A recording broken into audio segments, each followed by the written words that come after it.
Hey Amarillo, I'm Skylar Gallup, and you're listening to Hey Amarillo. It is the interview podcast featuring some of the most interesting people and stories of Amarillo, Texas.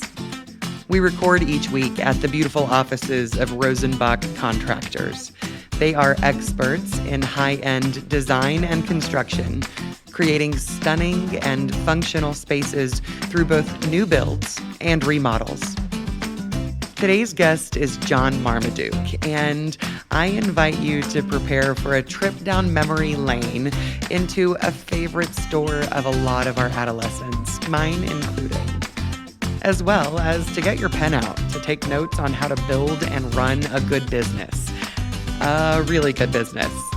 This was fun and full of really great nuggets of wisdom and cool stories, and all of it was built right here in Amarillo. Here's John. John Marmaduke, welcome to the Hey Amarillo podcast. Happy to be here. Excited for the conversation. Yeah, me too. Let's start with the beginning. Where'd you grow up, John? I grew up here in Amarillo, born and raised here, and went to Amarillo High, the old Amarillo High that was down on Polk Street. Then I went off to the University of Texas. What were you going to study, or what did you study at UT? Finance.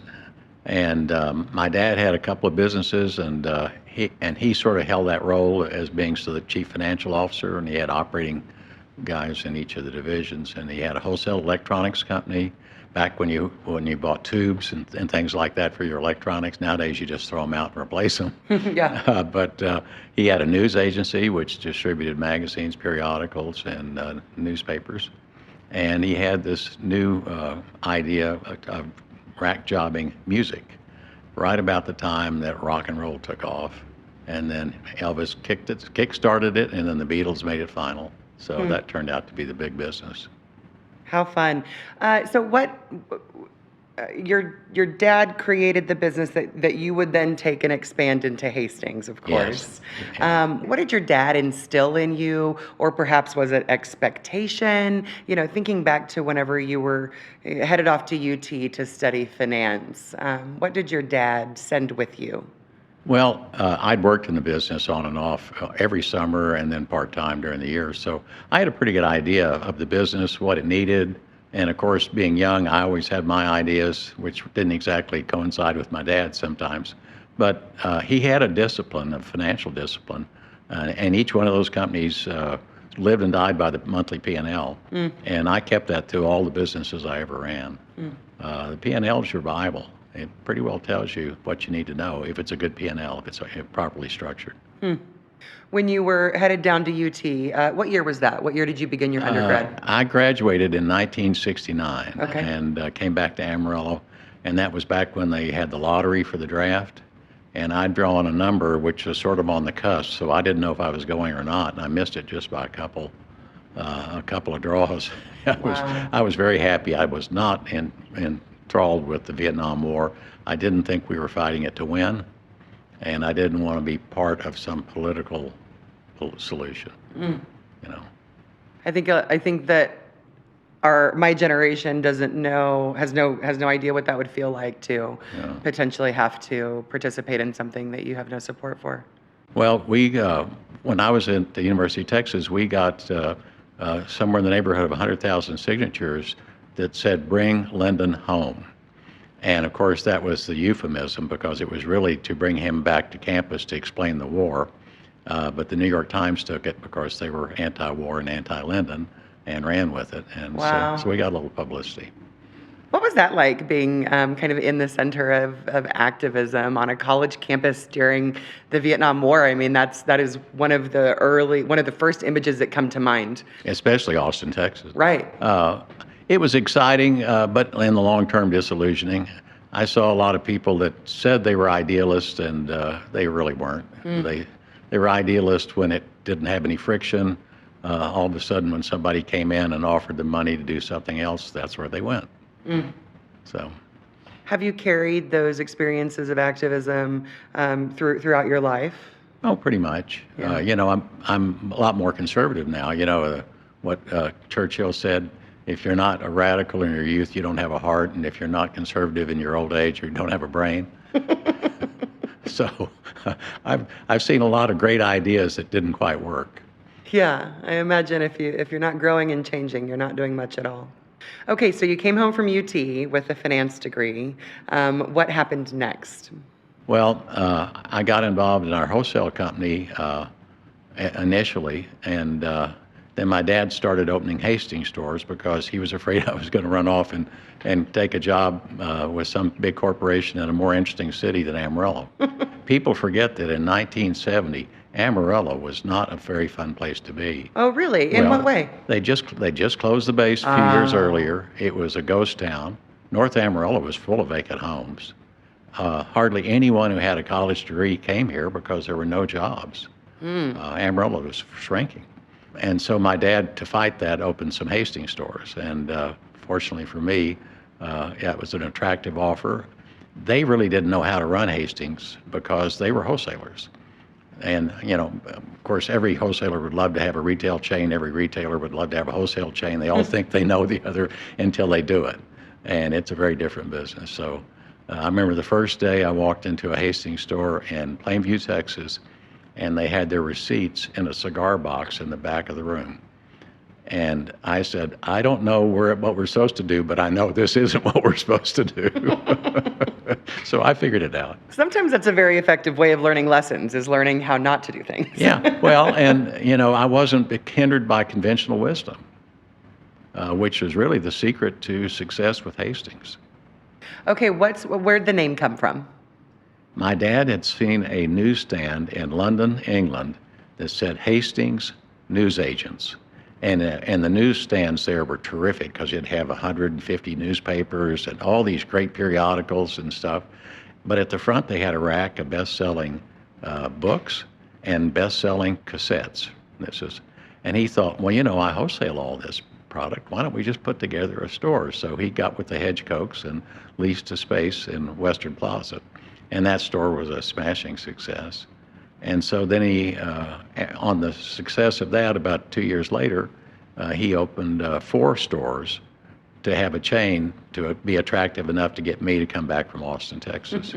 And of the 4 stores, 3 were losing money pretty significantly. And so I sort of inherited a mess. But it was a great opportunity. And, I closed the mess. And the bad stores I closed, the good stores I did more of. And that's what we found what worked was small town America was hungry for entertainment. And they didn't have anything. They didn't have a Barnes & Noble. They didn't have a music store. They didn't have, and later they didn't even have rental stores. And so we were sort of when we came to town, people would ask if they could borrow our phone so they could call their friends and tell them we were there. Oh, wow. That's how much we were needed. Yeah, that's some pretty good viral marketing there. Very word of mouth, in fact. That's the best. Yeah. Okay, so in those first 10 years, talk about your experience, kind of like what did growth look like with Hastings? What were you guys doing? What was it that made it successful in that early time period? Well, the early time period was we were acquiring a bunch of mall stores that were in financial trouble. And that's where my finance degree came in. We bought 6 different chains all over the country. And they had grown up during when rock and roll and everything was really big, and you couldn't do wrong in a mall store with records. And then all of a sudden the malls got smart and they overleased the category. There were all of a sudden too many malls. And they weren't run well. So we would take over one chain after another. I mean, the first chain we took over, we had to stop the sheriffs from sequestering the inventory because they were that close to bankruptcy. Wow. So it was a pretty exciting time. But we would go in and we'd increase their sales by 50%. So the landlords loved us. So all of a sudden, based on those results, we started getting a lot of new leases. Yeah. So I was on the board of the Industry Association for retailing music. And I knew all the players that had all the chains, and they were all pretty well small town mom and pops that had grown into a dozen stores or so, and they were all poorly run and generally undercapitalized. And so I started making offers. And the offers were sort of what was known as a bootstrap deal. That comes from my finance, where I would give them 20% down and a note for a 4-year additional payout. And if we had done our work right and turned the store around, the profits of the store would pay for it after the first year. So that allows you to grow really fast. That works. And that's how we did it. That's how we did it. And how in that first little bit, like, give me an idea of the number of stores that you acquired kind of in that first Well, that I first brought a list because it's sort of dizzying and I can't remember it all. But I mean, like in 1979, we added 8 stores, and those were all combo stores. But we acquired the Recordtown chain right after that, and that was 25 mall stores. Wow. And Recordtown chain was the one that was almost sequestered by the sheriff because of the inventory. And we found that a lot of the employees, a lot of the stores were being stolen from by their managers. Oh, wow. So we had to go in and clean house, and we did, and we turned it around, and it was a very profitable chain for us. Now, at this point, when you're saying we, what does your team look like? That seems very busy. Well, I was working 12 hours a day, 6 days a week, and just driving all over the place. And that's when my dad decided we needed a company plane. He was afraid I was going to end up being roadkilled because I'd come in and work the mail, get some stuff going, and then I'd be off in my 240Z with a radar detector to Roswell to check on that store, and then, it was sort of crazy. And you'd only do that in your 20s. But every year we were buying another chain. But at the same time, we were closing the stores that weren't performing. And I think that's one of the secrets of success. When you read about a chain that all of a sudden is closing 150 stores, they didn't become all bad all of a sudden. Somebody just finally is biting the bullet. They should have been closing 5 or 10 of those stores every year. I call it the law of the garden. You're always planting and you're always weeding, and you got to do both. You can't just not weed. And so we always kept our stores in really good shape, and we had a lot of profitable stores. What are some of the main or most common reasons that you would end up going back and saying, oh, okay, we need to weed that one out? A number of things, but mostly the lease, either it was not making money, or we didn't think the lease was going to be negotiable, something like that, or we were going to open a bigger multi-combo store in that market, and we didn't want to compete with ourselves. And when you're talking about combo stores, I'm assuming this is like books and cassettes, like multimedia? Yeah. Nice. Yeah. At this time, what were some of the big genres that were going on? That, what's some of the stuff that was flying off the shelves for you guys? Well, I guess it started. Disco was really big, and Saturday Night Fever disco really launched with our white audience. I think disco had been bigger in the big cities with the black audience many years earlier. Yeah. And then the country, I call it urban cowboy. That urban cowboy thing, and then that led to all the hat bands. Starting with George Strait and on up, and that's never stopped. I think country's still quite alive with that genre, and that's one of the few. Interestingly enough, that's still they really is a song-based entertainment, whereas rap, I don't think you can understand what they're saying half the time. It's more music-based. Right. But if you want a romantic ballad, you go listen to country music. Yeah, a good story. Yeah. From your position, how much involvement or how much did you need to kind of stay on the cusp of the music industry? Or did you were other people doing procurement, and kind of same question with books. Did you need to okay, we need to get a deal with this record label to make sure that we've got these, whoever on your shelves, or was that not really how that went? We had the most advanced buying systems in the industry by far, because everybody else had pretty rudimentary systems. And I'd copied the Japanese idea of Kanban, and I'd read all the Deming books on, all this kind of stuff. I'd read a lot of management books because we really didn't have the ability to hire people who had any developed skills. We had to train them because in small town America, you couldn't find those skills. And so I was always looking. And basically, Kanban is a pull system. So if you sell more country cassettes in this store, you're not only going to get more, your assortment's going to grow. If you sell less, just the opposite occurs. And that allowed us to be a pull system where the entire industry was push. And push doesn't work today. The consumer's too quick.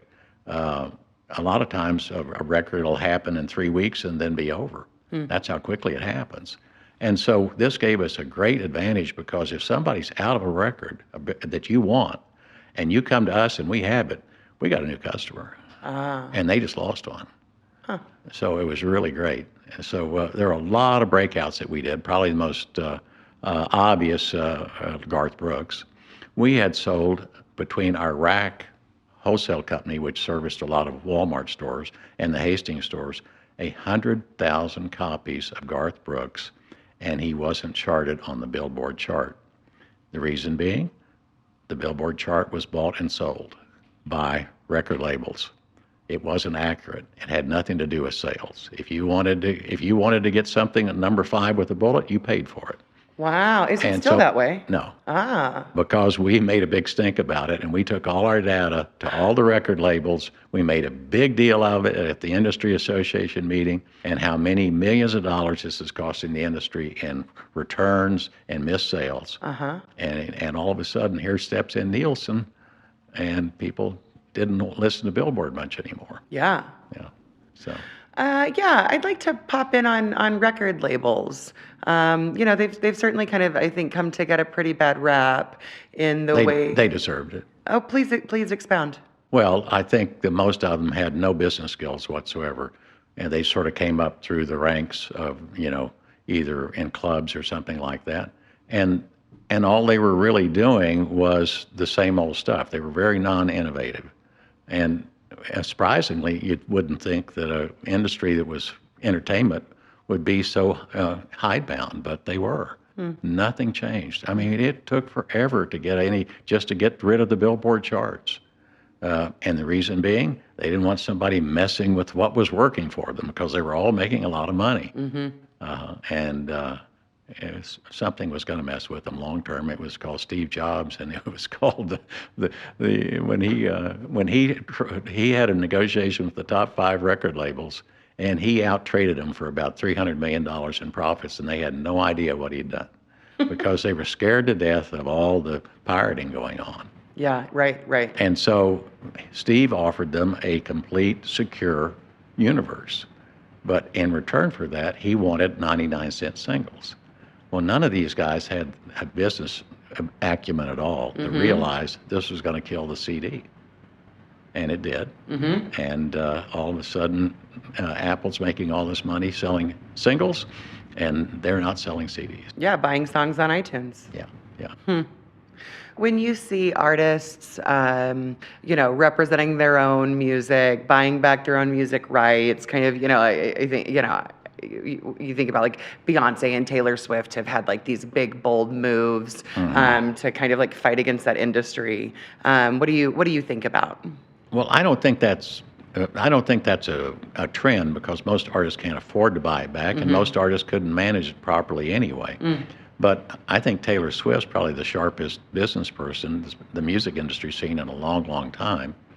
Most people aren't aware, but she was having a contractual dispute with her record label.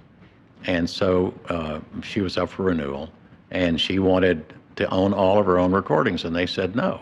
And so she just walked off and remade them, but made them better. Yeah. And all of a sudden, the record label's sitting there holding nothing.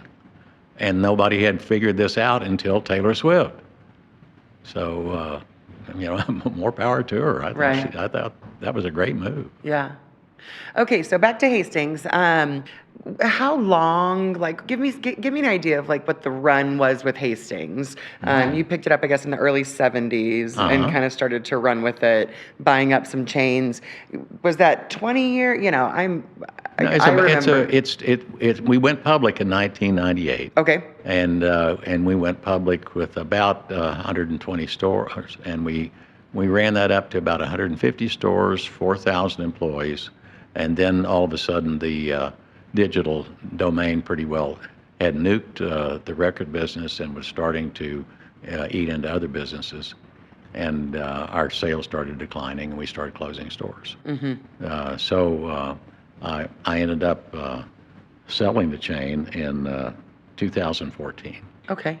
And the fellow who bought it was from New York City, and he thought he was he thought he was the smartest guy in the room, and I think he proved otherwise because he made 5 acquisitions, and those 5 acquisitions were all awful. He didn't ask anybody's opinion. We were just supposed to go in and turn them around somehow miraculously.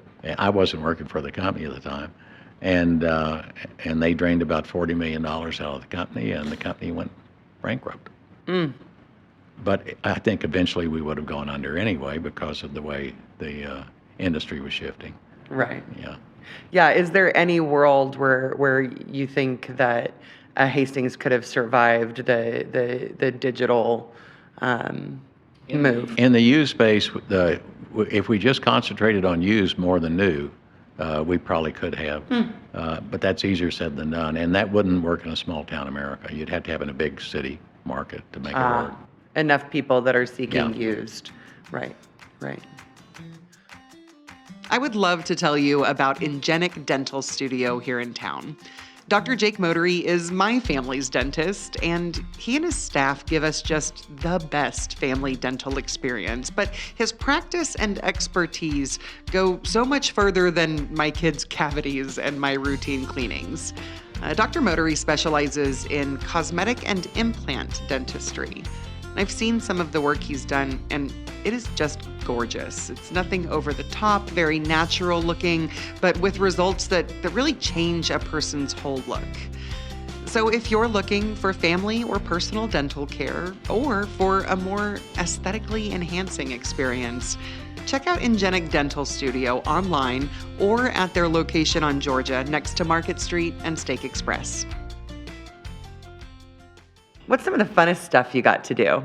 I've read some stories that have been written about Hastings and the lore. I mean, it was, when I was little, I remember riding to Hobbs. I grew up in a town too small to have a Hastings. Yeah. So it was like very fun to get in the car and go to Hastings with Dad. And I remember the first CD that I ever bought from Hastings, So it contributed greatly to this really lovely cultural time in music and entertainment. And I can imagine some of the cool stuff that you guys got to experience.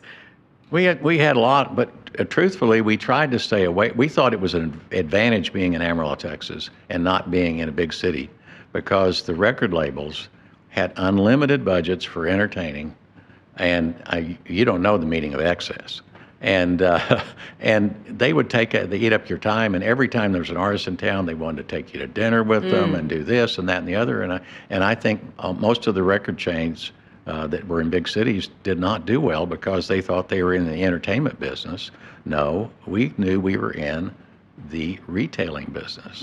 And our customer in Hobbs, New Mexico is what's important to us, not schmoozing with, some star in a big city. The good news is they didn't come to Amarillo very often, but they did come through Amarillo often. So we got to see them for an hour, as their bus had come through. They'd come by the office and say hi, and we met most everybody that's anybody in the country business, for sure. And I'd occasionally go to one sort of special thing, like we went to Michael Jackson's home one time when he was releasing his follow-up to Thriller, and that was fun, entertaining. Normally, I stayed away from it because I was so busy, and it takes up so much of your time. They don't want to entertain you for just a concert. They want to get you for all day and do all this stuff, and that's how they sort of try to get you on their side of buying more of their product. And we really wanted to represent the customer, not the entertainer. So. Now, when the entertainer was being screwed, like Billboard not reporting Garth Brooks selling 100,000, that was a different story. And Garth Brooks even flew in for my dad's funeral. Wow. Because we meant so much to him and his career. So when it was right, we stood up for it. That's very interesting. Yeah. So you had Hastings. You were involved with Hastings for what, 35 years? Yeah. Give or take. Yeah, and it was. To round it off, I say it was a fun 40 years. The first 30 were fabulous. You couldn't have asked for a better business career. The next 5 were really challenging, and the last 5 were Houston, we have a problem. Yeah.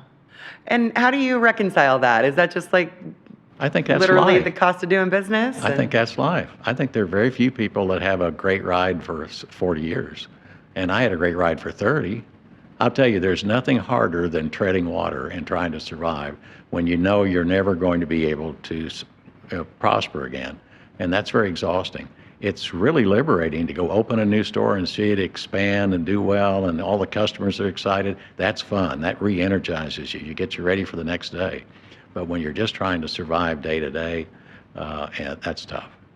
I don't know if you've seen the movie Blow with Johnny Depp. There's a line in Blow that I love very much, and his dad's telling him, when you're up, you think you'll never be down again, and when you're down, you don't think you'll ever be up again, or something like that. Boy, that's the truth. And but actually, we thought there was the ending runway. We just couldn't figure a way to get out of the business we were in quickly enough. We adapted with a lot of things like enormous sidelines. We brought in used products, which was really radical for the time. I had to, the record labels threatened a lawsuit against me for selling used product at the same store with their new. And so I got a law firm in Washington, D.C. to represent me. And when we made the case legally that they were in violation of the first sale doctrine, all of a sudden their legal department told them to change their tune. And so they had to come with hat in hand to me and pay us for all of the monies they hadn't given us in advertising dollars trying to get us to stop selling used product. With that money, I made them hire an outside firm and do research to see how much used product had actually cannibalized the new product. The end result was it increased their sales significantly. And the final line was this quote by this research company: how many new cars would you have bought if you couldn't trade in your old car? And so it just worked for everybody. And after that, nobody complained about it. Everybody realized when I made them research something they don't research anything in the record label. Those were all just street guys. And so that ended the argument. I'm curious to ask, does it sit with you that you personally impacted the entertainment industry? Yeah, and I enjoyed doing it. And I enjoyed breaking out artists. For example, we broke out Tracy Chapman. Here is a black lesbian folk singer broken out in West Texas. Now that's paying attention to your customer, because this is not where her record label thought her market was. And but she had a great song. In fact, it was just a big hit as a country cover, Drive My Car. So we just loved doing that kind of thing. But that also gave us uniqueness, because we had Tracy Chapman. We were playing her in our stores when nobody else was paying any attention to her, because it's West Texas. Sure. And are those things that you guys as a team, or you personally, or whomever, is that a call that y'all make, or do y'all have people that are? No, it's not a call. It's paying attention to your customer. Remember, we're pull, not push. We're trying to pay attention to our customers. So when we go out and visit our stores, we're asking questions. We're not telling them what to do. We're saying, okay, what's going on here? Is there something we need to know about? Is there something we're missing? Something we can do better? Boom, boom, boom, boom. And I loved it. Some of the best ideas I got were from people in the back room. And that's where I'd go first, because I figure if the back room's clean, the rest of the store is going to be in pretty good shape. And it pretty well worked that way. And that receiving manager generally was one of our most tenured person, and really knew what was going on in all the departments and could tell me stuff. So that was one of my sources I always went to. John, I've heard you talk a couple of different times about business, at different speaking engagements and just in our own conversations. And I think that's something that I have come to understand is really foundational for the way that you approach things, is from a listening perspective. I know you do work with Senecor and Chop Chop, and I'm happy to talk about all of that too, because part of this conversation that I was really interested in is John outside of Hastings, in fact, although the Hastings stuff certainly is its own really incredible story. But would you say that that's like kind of one of the tenets of your business leadership is to seek the experts, seek the people who have the information that you then take and lead with? Well, I think that's sort of what's happened with the digital revolution, is all of a sudden everything's pull, and it wasn't back in the days when we were in retail. But that's what I preach to everyone, and pretty much the philosophy of our company is that if the customer wants it, we're going to find it wherever it is. It's not our job to go out and find something for them. It's our job to pay attention to what they want and then give it to them. And so I think necessity is the mother of invention. And remember, we didn't have any skilled managers or skilled people in the music industry or the book industry or anything to hire in West Texas. And so we had to we had to train our own. So I was always looking at management books and trying to find things that would help. And I think it did work. It worked really well. In fact, I've been disappointed in a lot of the companies I've dealt with since their lack of management development. With Chop Chop, I've gotten familiar with the food business, and for most fast food chains, they basically, the manager carries the keys. That's about it. And they just have a rote schedule that they go through every day, and there's nothing creative. And guess what? Turnover is really high. Yeah. Customer satisfaction's not so great. Guess why? There's nobody involved. So I think Starbucks made that decision, and now the new CEO is trying to get them back to their roots. I think one of the most unfortunate things that I even see happen is you have a person that's really good at doing a job, and so then you make them the manager of people doing the job without training them to be a manager. Well, we had extensive training, and you had to pass a lot of different tests before you ever got considered to be a manager. You first had to be a successful assistant manager. Okay, and then the biggest problem we had was a manager going from a small volume store to a high volume store. And interestingly enough, I was talking to the CEO of Lowe's, the home improvement chain. Yes, sir. They had the same problem.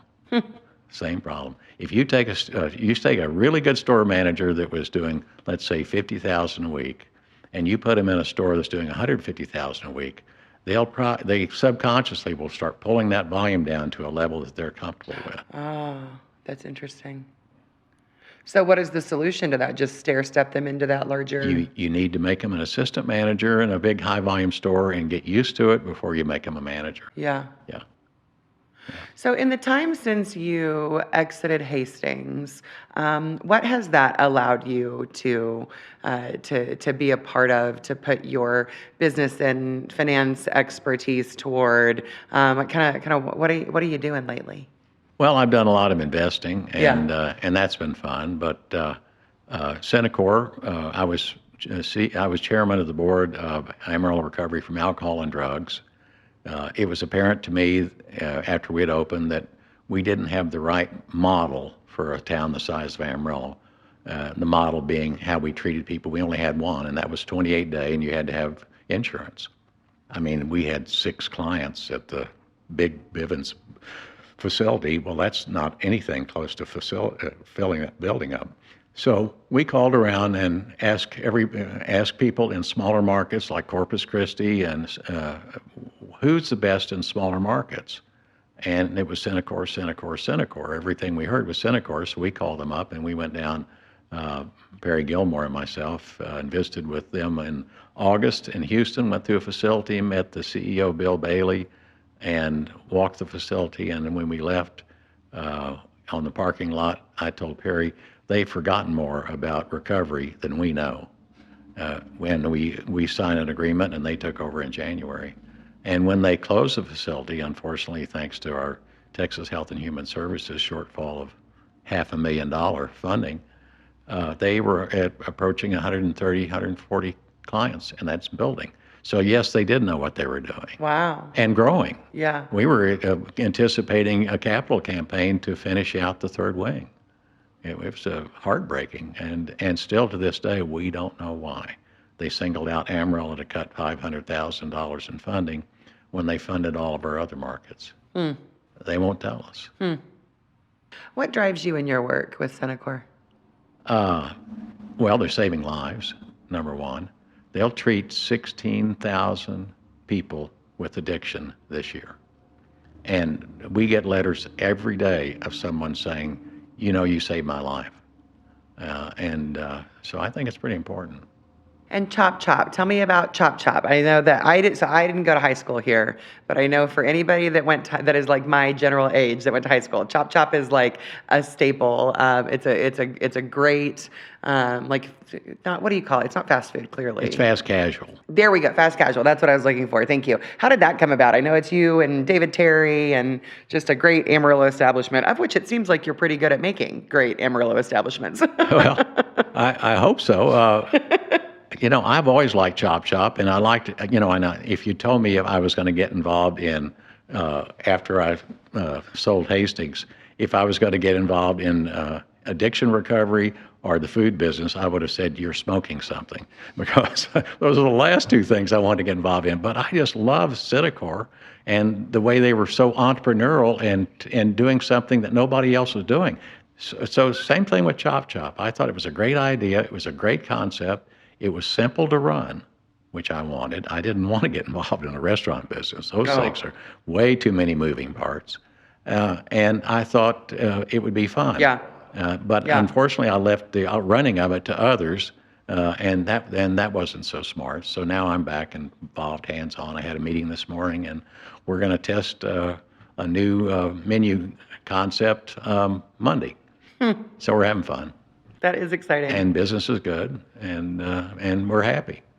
I guess I'm thinking about the giant success you had through Hastings from, the 70s to the early aughts, success in Citicor, success with Chop Chop. Do you think, and what I really hear from you, which kind of makes it a tough interview, is that it's just good business sense. Yeah, it really is. Like, you're not going to the record parties. You're not, doing this crazy thing. You're just looking at what makes good financial sense.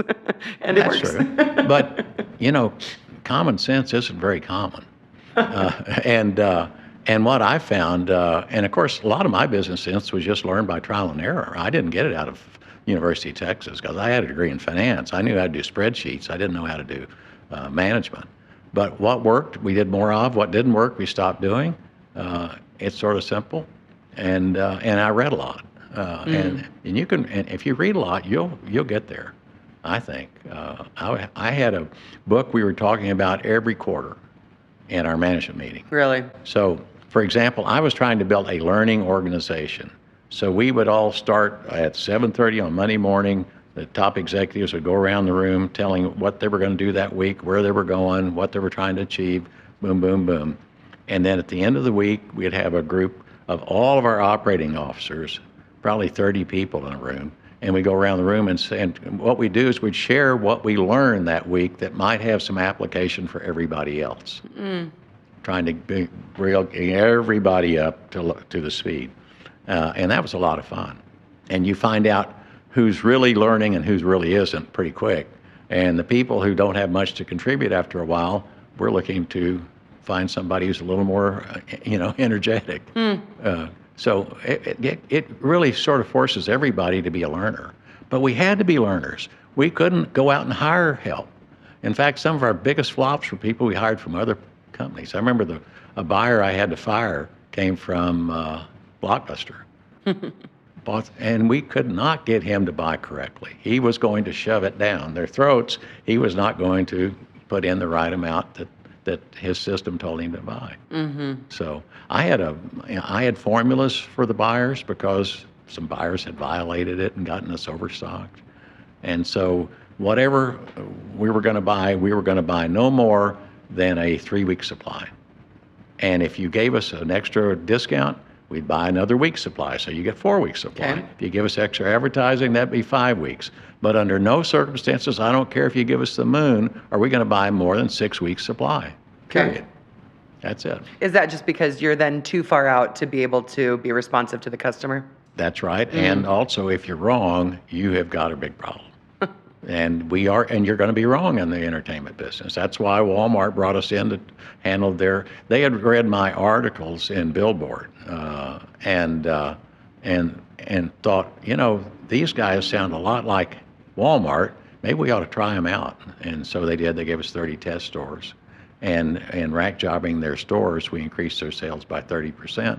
And the point I made to them was the inventory in 2 stores in Amarillo is going to be totally different. Now, you live here, I live here, and I know that the store that's out on the east I-40 has a totally different clientele than the one that's over on 45th and at Coulter. A totally different clientele. Well, it ought to have a totally different music. Yeah. And the conventional rack jobbers were putting the same inventory in every store. So I said, you are the record store for most of your small towns in America. Yeah. Why shouldn't you reflect the people who live there? And when we got 30 or 40% increases in their sales, they believed it. Right. And so then they came and after 2 years of that, they bought our company. And then I flew over to Bentonville every other week and met with the top executives on Friday morning, and then they'd have a big cheerleading thing on Saturday. But that was a lot of fun, and it was fun seeing Sam Walton in his prime. Wow. Yeah, he was something. He was a lot more intellectual than the people who wrote books about him. He knew exactly what was going on. In fact, I was in a meeting of the top 8 or 9 executives, and he said, "Mark my words, someday we won't be able to sell firearms in a Walmart store." And they all looked at him like he was crazy. He wasn't crazy. Yeah. I think that your story brings a lot of nostalgia for a time when you went and bought books and CDs in stores. And I think really there's a little bit of return, as we've seen. I mean, I got a record player for Christmas, and my kids, asked me to go to the record player or to the record store all the time to get, different artists, although I still push, good old rock on them. But I think there's a bit of return to analog and to things that you can hold and feel and hear in kind of that way. And I guess I'm thinking about, similarly, do you think that your story with Hastings of coming out of college and being handed 4 stores, 3 of which are failing, and growing it into as big of a business that you did and as successful that you did, do you think that is still possible today? Oh, sure. It's not possible in entertainment, probably, but because it's all big bucks with the big, but yeah, I think so. And I think it's being done. I read all the time about people who started little chains and little ideas. And I mean, I was just in Raising Cane's the other day, and he started in LSU, and I think he'd had a job in college in Memphis and worked for a company that had these chicken fingers, and he thought, I could make that into a chain, and that's where he started. And his dog was named Raising Cane, I think. And that's where the name came from. And now he's successful all over the country. So, yeah, that's what's so great about our country is we have this entrepreneurial flair, and people are not afraid to dream and try things. And, most successful entrepreneurs have failed 3.5 times before they get one that works. And Henry Ford said it right. The only experiment that doesn't work is the one you don't learn from. Because a lot of times what you learn is, well, we know that doesn't work. And that's a pretty good thing to know. So, and that's sort of my, in fact, they used to have this saying. I remember at Walmart, they would say, ready, fire, aim. Their idea was to try things quickly, cheaply, and if they don't work, put them out of their misery and try again. And they just keep trying things. And that's why they became such an innovator, is they weren't afraid to keep trying things.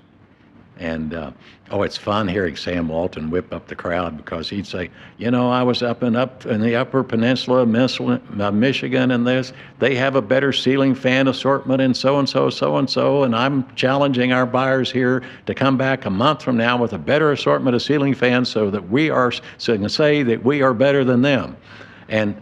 But what you don't realize is he was doing that every week. So they got better 52 times a year. That's the secret of Kaizen. It's continual small improvements, not massively brilliant ones. And that's what good chains do. They're constantly looking at new things. I mean, they'll walk into McDonald's today. It looks a lot different than it did 5-10 years ago. Yeah, they're constantly changing. So, And we have that in our DNA, in our culture of this country. They don't have it in most of the world. So we're lucky. If you're starting or growing a small business and need some cash, let me tell you about Amarillo Venture Capital. They are a Hey Amarillo sponsor. They're locally owned, and what makes them different is they don't just invest in businesses. They invest in people. So whether you need $5,000 or $50,000, they offer flexible asset-based loans, often with funding in a week or less. And it's not just the money. They can connect you with their local network of legal, accounting, and business resources to help you succeed. Check them out at amarilloventurecapital.com. Okay, I'm back with John Marmaduke. John, this is part of the show I call 8 Straight. I've got 8 questions for you. You ready? Sure. When you think of Amarillo 10 years from now, what do you hope for? Well, I hope it continues to prosper. I don't think it needs to get a lot bigger because the truth is we have a limited supply of groundwater, and that means that we're not going to be able to support 500,000 people here. That's fine with me. I don't want Amarillo to be 500,000, but I'd like it to be a really healthy 250.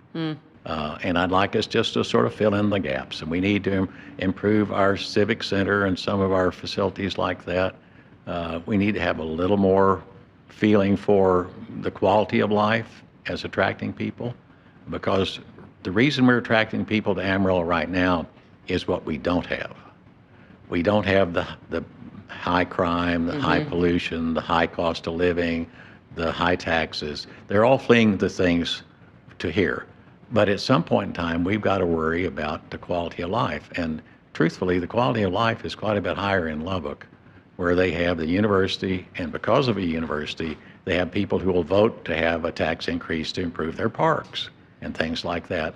And I think that's sort of the one Achilles heel of Amarillo right now. And they're not many, because it's come so far since 1970 and when I moved back.